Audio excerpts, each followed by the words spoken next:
Olá, eu me chamo Pedro. Eu vou apresentar agora o meu projeto de iniciação científica que eu realizei pela ISPM Rio, sob a orientação da professora Thalita Ferraz.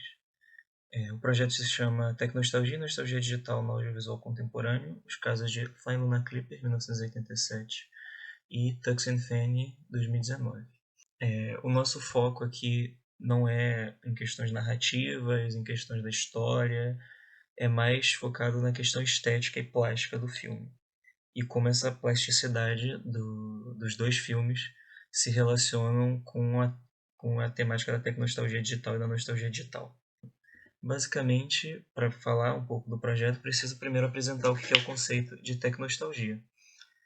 Tecnostalgia pode ser definido como interesse ou apego por tecnologias antigas ou obsoletas e estéticas que são resultado dessas tecnologias obsoletas ou antigas.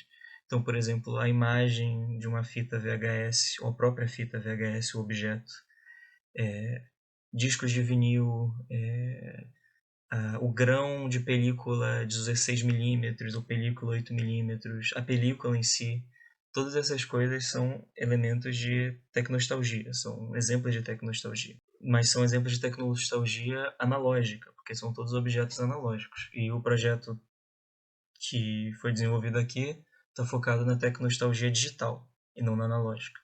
Então, a tecnologia digital é a mesma coisa, né? É o interesse por tecnologias obsoletas, mas digitais. Então, como exemplo, nós podemos ter um apreço por gráficos 16 bits, gráficos 8 bits, é, coisas desse tipo, cartucho de videogame, computadores antigos, sabe? Coisas assim. O tecnologia digital, a gente notou e partiu do princípio de que atualmente ela se manifesta de duas maneiras específicas. Você tem a redescoberta de objetos digitais do passado, de obras digitais do passado, e você tem a criação de obras novas que tentam emular o passado, uma estética digital do passado. E cada um dos objetos está servindo como o veículo de exploração de cada uma dessas manifestações. O Flying Luna Clipper, ele é o nosso veículo para explorar a redescoberta e Tux and Fanny a reincorporação.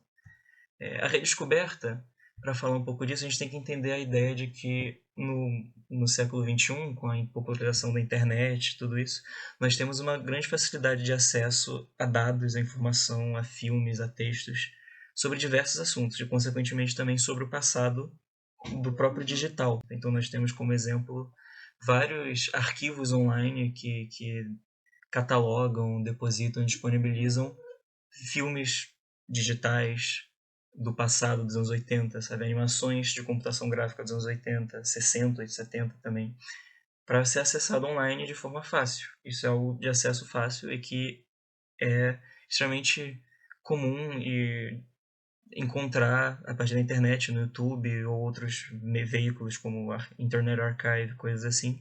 Esse é, por exemplo, o que aconteceu com o Flying Luna Clipper, que é um média-metragem japonês de 1987, que ele foi criado e exclusivamente distribuído no Japão, e em Laserdisc, VHS e Betamax. E por muito tempo ele só era conhecido lá e ele não era um filme popular, uma obra conhecida. Ela só veio a ganhar um maior destaque quando ele foi publicado no YouTube e na internet, muitos anos depois, disponibilizado por causa de um site que fala sobre a história de videogames chamado Atracamode, fez uma reportagem sobre esse filme e disponibilizou o filme completo no YouTube, porque alguém que estava no Japão encontrou uma cópia do Laserdisc do disco desse filme e disponibilizou na internet.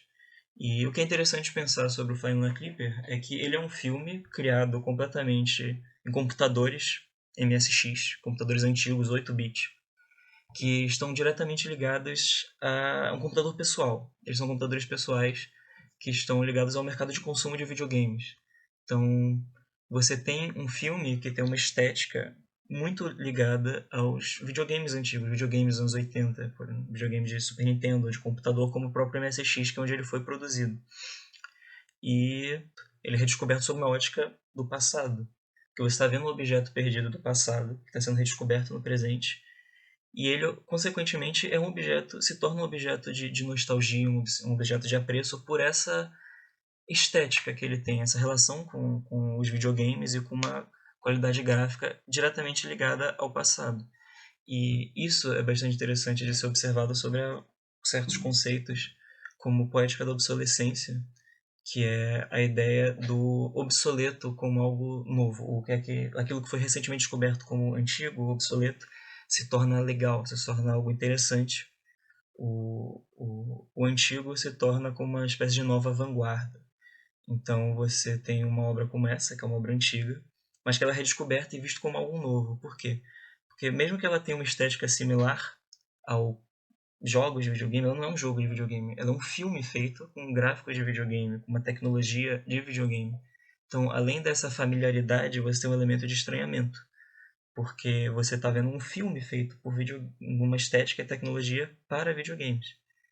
E isso é uma coisa que só se tornaria comum a partir do final dos anos 90, início dos anos 2000, com a prática do machinima, que é justamente a utilização de tecnologias de videogame para criar animações, curtas de animação, filmes de animação feitos em videogames. Era muito comum na comunidade de Doom ou de Quake, mais recentemente até de Minecraft. E você tem esse exemplo muito antigo de um filme feito em tecnologia de videogame. Agora, a reincorporação, nós temos que entender que ela é muito comum no meio de videogames, especificamente, atualmente, principalmente videogames de terror. E ela não é um objeto do passado, é um objeto novo que emula o passado. Então ele está tentando, são objetos criados no presente, que buscam emular uma estética gráfica da década de 80, 90, que emule alguma coisa do passado. Pode ser gráficos de PlayStation 1, pode ser gráfico 8 bits, gráficos 16 bits. E ela é muito ligada à criação desse tipo de obra à memória pessoal de quem está criando, porque de uma forma ou outra nós somos influenciados por aquilo que a gente consome na nossa infância. E muitas das pessoas que hoje em dia estão criando produtos reminiscentes do passado digital são pessoas que cresceram com esse passado digital. São pessoas que viveram durante a infância, consumiram esses videogames, consumiram esses tipos de jogos em PlayStation, Super Nintendo, e hoje em dia estão recriando isso de diferentes formas. E o Tux Fane é um exemplo claro disso. Tux Fane, ele é uma série de curtas criados para Instagram. Eles começaram a ser feitos em 2018, 2019, e que depois esses curtas foram combinados em um longa-metragem. E ele é totalmente feito numa estética 8-bit, mas ele não é feito numa tecnologia antiga. Ele é feito numa tecnologia nova que busca emular uma tecnologia antiga. Ele é feito em um aplicativo de computador moderno que faz animações 8-bit. Então é uma emulação, não é real, não é uma recriação do passado a partir de tecnologias do passado. Você emula um efeito estético do passado a partir de uma tecnologia do presente. E isso do Tux Fane não se limita só à questão do 8-bit. Ele, em geral, é um pastiche de diversos elementos da computação gráfica antiga. Você tem os elementos 8-bit, mas ao mesmo tempo você mistura esses elementos com coisas analógicas também. Filtro de VHS em alguns momentos, um som mais de computadores antigos e coisas nesse sentido. Ele também tem essa ligação direta com uma estética de videogame, principalmente videogames da época do Atari, Intellivision, mas ele é criado totalmente numa tecnologia moderna, uma tecnologia nova, e não numa tecnologia antiga. O próprio autor, o criador, o Albert Burney, ele afirma que ele criou a série inspirado pelos jogos com que ele cresceu, os jogos que ele jogava durante a infância, porque ele não achava os jogos novos interessantes, então ele tem um apreço muito grande por jogos antigos e o espaço que essa representação 8-bit deixa para sua imaginação, justamente por uma menor fidelidade representacional, né? São imagens que não são tão gráficos extremamente definidos como os dos videogames de atualmente. E a série se relaciona à tecnostalgia em vários aspectos, além dessa questão dos gráficos 8-bit, você tem a própria forma de distribuição da série, né? Ela foi criada em 2019, mas a primeira forma que ela foi distribuída, além dos vídeos no Instagram, quando ela foi lançada em mídia física, foi a partir de fitas VHS.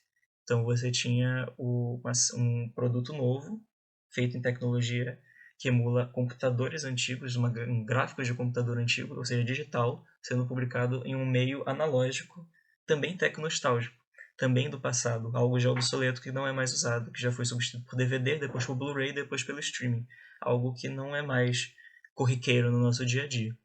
E essa série, de certa forma, ela tem uma ligação muito grande com a ideia da materialidade do antigo digital. Todo mundo fala do digital como algo extremamente é, virtual, justamente porque é digital, não é analógico, não é tátil. Mas se você pensar o antigo digital antes da era da internet, antes da era da virtualidade da internet, as coisas digitais antigas, como os videogames, que de uma forma ou outra são digitais, são circuitos que têm os jogos, eles têm uma materialidade porque eles precisam de um suporte físico. Então essa série, mesmo estando ligada a uma estética digital, ela já tem um anseio por uma materialidade desse antigo digital que já foi perdida no mundo contemporâneo. E essa materialidade se manifesta justamente também na forma analógica de publicação da série, de distribuição, que é essa fita de VHS, que é analógica, obviamente, não é digital, mas é material, assim como os cartuchos de videogames antigos eram materiais, tinham a fisicalidade, você tocava, não era a virtualidade de hoje em dia. Então, essa simbiose entre o analógico e o digital, ela é presente tanto na questão estética como na questão da publicação e distribuição da obra. Bom, as duas obras elas estão preocupadas com a plasticidade da imagem. A nossa pesquisa está ligada a isso, a nostalgia é ligada à plasticidade. E esse efeito nostálgico está diretamente ligado aos gráficos 8 bits, que têm uma relação direta com os videogames dos anos 80, uma relação direta com uma memória de infância, justamente porque os videogames estão ligados à infância, no caso do Tux Infamy, diretamente à infância do criador. No caso de Flying Luna Clipper, a infância de pessoas que estão descobrindo agora, ou infância de pessoas que cresceram nos anos 80 e 90 com esse tipo de videogame. As duas obras, elas são exemplos de nostalgia reflexiva, que é um conceito da Svetlana Boym que tem a ver com você olhar para o passado não sob uma maneira idealizada, mas você olhar para o passado e repensar ele. E o Flying Luna Clipper, ele traz essa questão reflexiva justamente por ser um ícone de um passado que não se concretizou quando foi criado e só se concretizou no futuro do passado. Ele só se concretizou anos depois do Flying Luna Clipper ter saído. Ele foi lançado em 87 e fazer filmes com tecnologia de videogame só se tornaria algo normal a partir da década final dos anos 90 e início dos anos 2000. Então, assim, ele é como se fosse um futuro que não se concretizou. Ele é como se fosse um falso começo para uma coisa que só viria a ser concretizada depois. Então você pensa em possibilidades perdidas de um futuro que não aconteceu. Tem esse elemento reflexivo. Já o Tux Infamy, a questão da reflexividade está mais ligada justamente à ideia do pastiche, a ideia, essa coisa pós-moderna de referências estéticas que se juntam para criar algo que não recria o passado de maneira fiel. Ele não está tentando recriar o passado como era exatamente, usando tecnologias da época ou recriando perfeitamente algo que poderia existir naquela época. Não. Tux Infamy não é uma obra que poderia ter existido em 1980 e pouco. Ele é um pastiche de diversas coisas. Ele traz elementos do VHS, ele traz elementos dos videogames das décadas de 80. Então essa questão do pastiche, essa questão de não recriar algo como ele poderia ser, mas algo mais como referência estética, algo como uma referência que traz uma memória de um passado de forma mais ampla, não específica. Ele tem essa questão da reflexividade. E a importância de olhar para objetos como esses dois é entender que o audiovisual, o cinema, ele não é mais o passado do cinema, ele não é mais só película, ele não é mais só lanterna mágica, pré-cinema com lanterna mágica, brinquedos óticos do século XIX ou coisas desse tipo. O cinema e a computação gráfica já estão intimamente interligados desde a virada do século XX para o século XXI, desde a virada do milênio. Projeções não são mais feitas em película, efeitos especiais, a maioria são de computação gráfica. Então a computação gráfica e o cinema já estão intimamente conectadas. E para a gente estudar o cinema agora, não basta apenas olhar para o passado dele analógico, a gente precisa pensar no passado digital dele também, entender que a computação gráfica, videogames, computadores, todas essas coisas também fazem parte do passado do cinema, fazem parte da história do cinema e, consequentemente, já são objetos de nostalgia relacionados à história do próprio cinema.